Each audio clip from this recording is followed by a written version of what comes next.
Hello students, welcome to our YouTube channel. आज हम अपना चैप्टर कंटिन्यू करेंगे स्ट्रक्चर ऑफ द एटम, जो कि चैप्टर है क्लास 9th का साइंस में।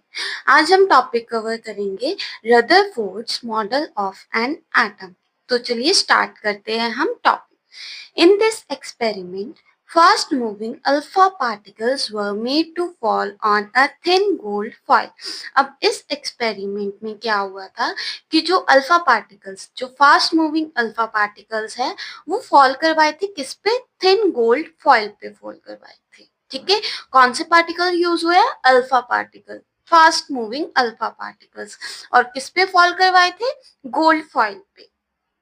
अब आपको क्वेश्चन आ सकता है व्हाई गोल्ड फॉइल? अब गोल्ड फॉइल क्यों यूज किए थे उसने? कोई और भी तो यूज कर सकता था।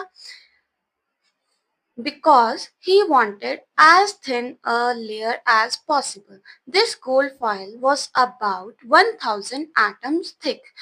वो उसने गोल्ड फॉइल इसलिए चूज की थी क्योंकि जो गोल्ड फॉइल होती है वो इतनी ज्यादा थिन होती है, मतलब उसे चाहिए थी कि सबसे पतली लेयर हो, तो उसने उसके लिए गोल्ड फॉइल यूज की थी।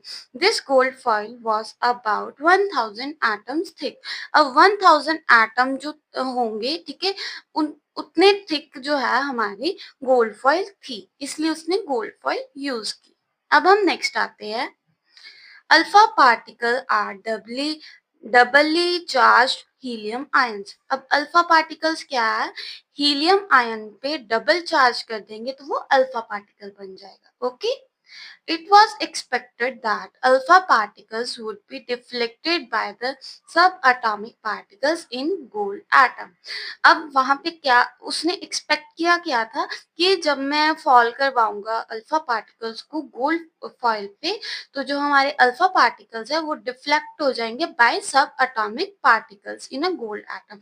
अब देखिए, कोई भी एक फॉइल है, ठीक है, वो एटम से बनी होगी, ये जैसे एटम्स है, ठीक है।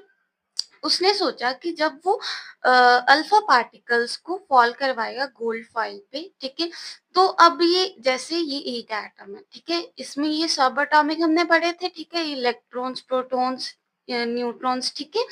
तो वो अल्फा पार्टिकल से जब टकराएंगे तो वो डिफ्लेक्ट हो जाएंगे कोई भी एंगल से, ठीक है, तो डिफ्लेक्ट हो जाएंगे। उसकी एक्सपेक्टेशंस ये थी। Since the alpha particles were much heavier than the protons, he did not expect to see large deflection। उसे पता था कि जो अल्फा पार्टिकल्स है वो much heavier than the protons है, मतलब प्रोटॉन से बहुत ज्यादा हैवियर है, तो उसने एक्सपेक्ट नहीं किया था कि उसे कोई ज्यादा लार्ज डिफ्लेक्शंस दिखेंगे। अब ये कुछ डायग्राम है एक्सपेरिमेंट का कि ऐसे हुआ था एक्सपेरिमेंट। अब हम इसकी ऑब्जर्वेशंस पढ़ते हैं कि क्या ऑब्जर्वेशन उसने नोट की थी।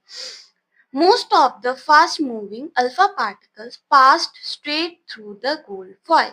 अब उसने क्या देखा, जो कुछ अल्फा पार्टिकल्स थे वो सीधा ही निकल गए थे, ठीक है, उसमें कोई डिफ्लेक्शन नहीं। जैसे हम देखते हैं इसमें कुछ अल्फा पार्टिकल सीधा स्ट्रेट निकल गए थे, ठीक है, उनमें कोई डिफ्लेक्शन नहीं आई थी। सेकंड है, some of the alpha particles were deflected by the foil by small angles। और कुछ जो अल्फा पार्टिकल्स थे वो डिफ्लेक्ट हुए थे बाय स्मॉल एंगल्स, जैसे कि ये देखो, ठीक है, मतलब वो अल्फा पार्टिकल्स एटम के कोई भी सब एटॉमिक पार्टिकल से टकराए थे और वो कुछ एंगल से डिफ्लेक्ट कर गए थे। अब हम थर्ड पार्ट देखते हैं point. Surprisingly 1 out of every 2000 particles appear to rebound। अब हर 12,000 पार्टिकल में से कुछ एक आधा पार्टिकल ऐसा था जो कि रीबाउंड हो गया था, मतलब 180 के एंगल से वापस डिफ्लेक्ट हो गया था। वो किसी से टकराया ही नहीं, मतलब सॉरी, टकराया था तो वो जैसे आया था वैसे ही वापस डिफ्लेक्ट हो गया। अब हम देखते हैं इस एक्सपेरिमेंट का कंक्लूजन क्या था। उसने ऑब्जर्व क्या किया, ठीक है, most of the space inside the atom is empty. अब उसने नोट किया कि जो एटम में जो मोस्टली स्पेस है वो एम्प्टी है, क्योंकि कुछ अल्फा पार्टिकल्स वो स्ट्रेट निकल गए थे। तो उसने ये नोट कर लिया कि जो मोस्टली स्पेस है एटम में वो एम्प्टी होगी। Very few particle were deflected from there path indicating that the positive charge of atom occupy very little space. अब उसने देखा कि बहुत कम पार्टिकल्स थे जो डिफ्लेक्ट हुए थे बाय एन एंगल, ठीक है, फ्रॉम देयर पाथ वो डिफ्लेक्ट हुए थे। वो ये इंडिकेट करते हैं कि जो पॉजिटिव चार्ज ऑफ एटम है वो ऑक्यूपाई करता है वेरी लिटिल स्पेस, बहुत कम स्पेस वो ऑक्यूपाई करता है। कौन? Positive charge of atom.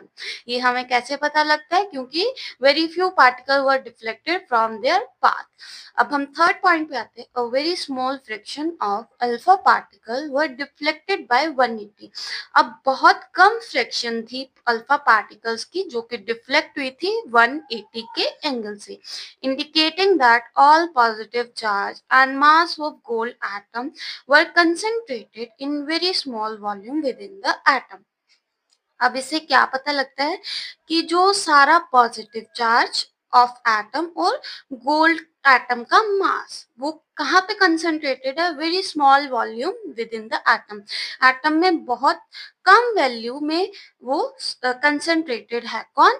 Small positive charge और मास ऑफ गोल्ड एटम। अब हम देखते हैं।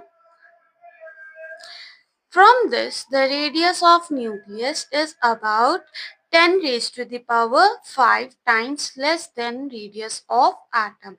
अब इस एक्सपेरिमेंट से रदरफोर्ड ने ये कैलकुलेट किया था कि जो रेडियस ऑफ न्यूक्लियस है वो is about 10 raised to the power 5 times less than the radius of atom. अब रेडियस ऑफ न्यूक्लियस है वो less than 10 raise to the power 5 times है किसके रेडियस से? एटम के रेडियस से, ठीक है, मतलब एटम का रेडियस बड़ा है रेडियस ऑफ न्यूक्लियस। अब इस एक्सपेरिमेंट से रदरफोर्ड ने कुछ और ऑब्जर्वेशंस देखी थी जो कि थी न्यूक्लियर मॉडल ऑफ एटम। इसमें फर्स्ट पॉइंट क्या था? There is a positively charge centre in an atom called the nucleus.